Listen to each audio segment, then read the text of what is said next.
ଦୁଇ ଦିନ ହେଲା ବିଦ୍ୟାଳୟରେ ତାଲା ପଡ଼ିଛି। ପିଲାଙ୍କ ପାଠପଢ଼ାରେ ଅଚଳ ଅବସ୍ଥା ଦେଖାଦେଇଛି। ଶିକ୍ଷା ବିଭାଗର ଉଚ୍ଚ ଅଧିକାରୀମାନେ ଘଟଣାସ୍ଥଳରେ ନ ପହଞ୍ଚିବାକୁ ନେଇ ସାଧାରଣରେ ଅସନ୍ତୋଷ ଦେଖାଦେଇଛି।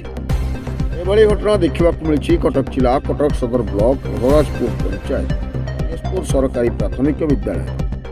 ସୟଦ ୟାକୁବ ଅଲିଙ୍କ ବଦଳି ଖାରଜ ଦାବିରେ ଦୁଇ ଦିନ ହେଲା ଅଭିଭାବକମାନେ ବିଦ୍ୟାଳୟର ମୁଖ୍ୟ ଫାଟକରେ ତାଲା ପକାଇ ଧାରଣାରେ ବସିଛନ୍ତି। ସୂଚନା ଅନୁଯାୟୀ କେଶପୁର ବିଦ୍ୟାଳୟ ଶିକ୍ଷୟିତ୍ରୀ ସଲିମା ଖାତୁନଙ୍କୁ ରାମଚନ୍ଦ୍ରପୁର ବିଦ୍ୟାଳୟକୁ ବଦଳି କରାଯାଇଥିଲା, କିନ୍ତୁ ସଲିମା କେଶପୁର ବିଦ୍ୟାଳୟ ଛାଡ଼ିନଥିଲେ। ପରବର୍ତ୍ତୀ ସମୟରେ ସଲିମାଙ୍କ ବଦଳି ନିର୍ଦ୍ଦେଶକୁ ଶିକ୍ଷା ବିଭାଗ ଖାରଜ କରି ସେହି କେଶପୁର ବିଦ୍ୟାଳୟର ଅନ୍ୟ ଶିକ୍ଷକ ସୟଦ ୟାକୁବ ଅଲିଙ୍କୁ ରାମଚନ୍ଦ୍ରପୁର ବିଦ୍ୟାଳୟକୁ ବଦଳି ନିର୍ଦ୍ଦେଶ ହୋଇଥିଲା। ଶିକ୍ଷା ବିଭାଗ ସଲିମାଙ୍କ ବଦଳିକୁ ଖାରଜ କରିବା ଓ ତାଙ୍କ ସ୍ଥାନରେ ୟାକୁବଙ୍କୁ ଆକ୍ରୋଶମୂଳକ ଭାବରେ ବଦଳି କରିବା ଏଭଳି କାର୍ଯ୍ୟକୁ ଅଭିଭାବକମାନେ ଦୃଢ଼ ବିରୋଧ କରିବା ସହ ବିଦ୍ୟାଳୟ ଫାଟକରେ ତାଲା ପକାଇବା ଦ୍ୱାରା ଦୁଇ ଦିନ ହେଲା ବିଦ୍ୟାଳୟରେ ପାଠପଢ଼ା ବନ୍ଦ ରହିଛି। ଦେଖିବାକୁ ବାକି ରହିଲା ପ୍ରଶାସନ କ'ଣ ନିଷ୍ପତ୍ତି ନେଉଛି। ଏ ସମ୍ପର୍କରେ ଉଚ୍ଚ ଅଧିକାରୀଙ୍କ ସହ ଯୋଗାଯୋଗ ହୋଇପାରିନାହିଁ। କଟକରୁ ଭୈରବ ଚନ୍ଦ୍ର ସେଠୀଙ୍କ ରିପୋର୍ଟ, ସମ୍ପର୍କ ବାର୍ତ୍ତା ଲାଇଭ। ସମ୍ପର୍କ ବାର୍ତ୍ତା ଓ ମୋ ନାଁ ଜାରା ବିବି। ମୁଁ କହିବାକୁ ଚାହୁଁଛି କ'ଣ, ୟାକୁବ ସାର୍ ଏଠି ରହିବେ, ଆଉ ରୁବି ଦିଦି ଯେଉଁ ଅଛନ୍ତି ଯେଉଁଠି ଟ୍ରାନ୍ସଫର ହେଇଥିଲେ ସେଇଠି ଯିବେ, ଆଉ ଆମକୁ ୟାକାଶ ସାର୍ ଦରକାର। ବନମାଳୀ ବ୍ରହ୍ମଚାରୀ ଶିକ୍ଷକ ଗୌରବ ନିରଞ୍ଜନ ଭୋଇ ଅବସରପ୍ରାପ୍ତ ଶିକ୍ଷକ। ଦାବି ଦୁଇଟି ମୁଖ୍ୟ ଦାବି ଥିଲା। ପ୍ରଥମେ ଯେତେବେଳେ ସଲିମା ଖାତୁନକୁ ବଦଳି କରାଯାଇଥିଲା, ସେ କ'ଣ ଏମିତି ଆବଶ୍ୟକତା ପଡ଼ିଲା କାର୍ଯ୍ୟାଳୟ ପୁଣି ସଲିମା ଖାତୁନଙ୍କ ବଦଳିକୁ କ୍ୟାନସଲ୍ କରି ପୁଣି ସଲିମା ଖାତୁନକୁ ଏ ବିଦ୍ୟାଳୟରେ କାର୍ଯ୍ୟ କରିବା ପାଇଁ କାର୍ଯ୍ୟାଦେଶ ଜଏନିଂ ଅର୍ଡ଼ର ଦିଆଗଲା। ତା ପରିବର୍ତ୍ତେ ସୟଦ ୟାକୁବ ଅଲିଙ୍କୁ ଏଠୁ ଟ୍ରାନ୍ସଫର ଅର୍ଡ଼ର ଦିଆଗଲା। ଯଦି ଟ୍ରାନ୍ସଫର ଅର୍ଡ଼ର ଦିଆଗଲା ଆମେ ଜାଣିପାରିଲୁ, ପିଓଙ୍କୁ ମଧ୍ୟ ଏ ବିଷୟରେ ଆମେ ଦେଇଛୁ, ସବୁ ଲିଖିତ ରିଟିନ୍ ଦେଇଛୁ। ତାପରେ ଏବେ ବିଧାୟକ ମହୋଦୟଙ୍କୁ ମଧ୍ୟ ଲିଖିତ ରିଟିନ୍ ଦେଇଛୁ। ଗତ 20 ତାରିଖ ବିଧାୟକ ମହୋଦୟଙ୍କ ସହିତ ଆଲୋଚନା କରିଛୁ। ବିଧାୟକ ମହୋଦୟ ଏକମତ ହୋଇଛନ୍ତି ସେ ଯେଉଁ ଅର୍ଡ଼ରଟା ହେଇଥିଲା ସେଇ ଅର୍ଡ଼ର କ୍ୟାନସଲ୍ କରି ମୁଁ କହିଲି ତାଙ୍କୁ ଏଇ ଆମ ପଞ୍ଚାୟତ ଭିତରେ, ସେ ଯେହେତୁ ଜଣେ ମହିଳା, ପଞ୍ଚାୟତ ଭିତରେ ଯେଉଁଠି ହେଲେ ତାଙ୍କୁ ସେଟଅପ୍ କରନ୍ତୁ।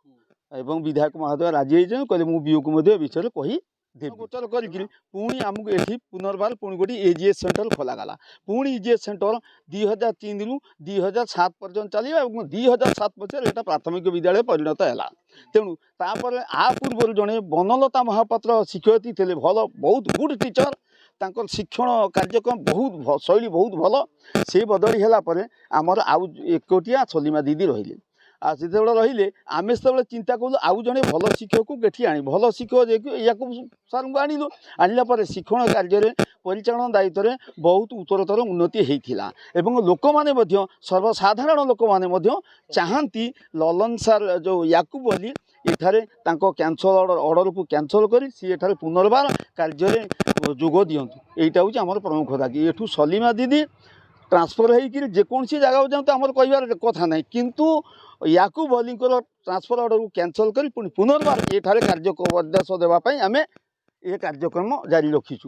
ଯେ ପର୍ଯ୍ୟନ୍ତ ଏ କାର୍ଯ୍ୟକ୍ରମ ଜାରି ହେଇନପାରିବ, ବିଓ ମହୋଦୟ ଆସି ଏହାକୁ ସମାଧାନ ନ କରିବେ, ସେ ପର୍ଯ୍ୟନ୍ତ ଏ ବିଦ୍ୟାଳୟରେ ତାଲାବନ୍ଦ କାର୍ଯ୍ୟକ୍ରମ ବଳବତ୍ତର ରହିବ। ଏଇଟା ଯଦି ନହେଲା ତାହେଲେ ଆଗାମୀ ଦିନରେ ଆହୁରି ଏ ତାଲାବନ୍ଦ କାର୍ଯ୍ୟକ୍ରମକୁ ଦୃଢ଼ ଭାବରେ, ବ୍ୟାପକ ଭାବରେ ଏହାକୁ କରାଯିବ। परिचय शेख सिराजुल्ला, सीआरसीसी नारदा क्लस्टर तथा प्रधान शिक्षक केशपुर प्रोजेक्ट प्राथमिक विद्यालय। मु तो मर्माहत जे कि आज मो विद्यालय ताला पड़ी गत 2 दिन है पिलांकर पाठपढ़ा बंद रही। आउ शिक्षक शिक्षयित्री माने रास्ता उपरे बसछन्ते आमे रहीछु, जेहेतु आमर कार्य रही पब्लिक ताला पकईछन्ती। मु आसी सारला परे आज मध्य 9:30 बेले तांकु रिक्वेस्ट करिछि तांकर जो माने याकु जो माने माने बंदटा करिछन्ती, मु तांको सहित आलोचना मोर चलीछि। एपर्यंत मध्य आलोचना चलीछि। सकाळु आसी आलोचना कली जे आपण माने विद्यालय खोलंतु, पाठपढ़ाटा जा रही स्वाभाविक पिला मानकर पाठपढ़ा हो, ଆଉ ତାପରେ କ'ଣ ସମାଧାନଟା ରହିଛି ଆମେ ନିଶ୍ଚିତ ଭାବରେ ଅଫିସ୍ ସହିତ ଟ୍ରାଞ୍ଜାକ୍ଟ ରହିଛି ଉପରିସ୍ଥ ଅଧିକାରୀଙ୍କୁ ଜଣାଇ ଦିଆଯାଇଛି ଫଟୋ ମଧ୍ୟ ଜଣାଇ ଦିଆଯାଇଛି ମେସେଜରେ ଓଭର ଟେଲିଫୋନରେ କଥା ହେଇଛି ଏବଂ ଅଧିକାରୀମାନେ ମଧ୍ୟ ମୋ ସହିତ ଯୋଗାଯୋଗ କରିଛନ୍ତି ଆଉ ଯିଏ ଆମର ରହିଛନ୍ତି ଏଠି ନିରଞ୍ଜନ ଭୋଇ ଜୟରାମ ଭୋଇ ଆଉ ଆମର ଅବଦୁଲ୍ଲା ଖାନ୍ ଆଉ ଜଲାଲୁଦ୍ଦିନ ଅନ୍ୟ ମାନେ ଯିଏ ରହିଛନ୍ତି ଯେଉଁମାନେ ତାକୁ ସମସ୍ତଙ୍କ ସହିତ ଆଲୋଚନା ମୁଁ କଲିଣି ଯେପରି ବିଦ୍ୟାଳୟ ସ୍ଥିତିକୁ ଆମେ ଫେରେଇ ଆଣିବୁ ଯଥାଶୀଘ୍ର ବିଦ୍ୟାଳୟ ଖୋଲା ହେବ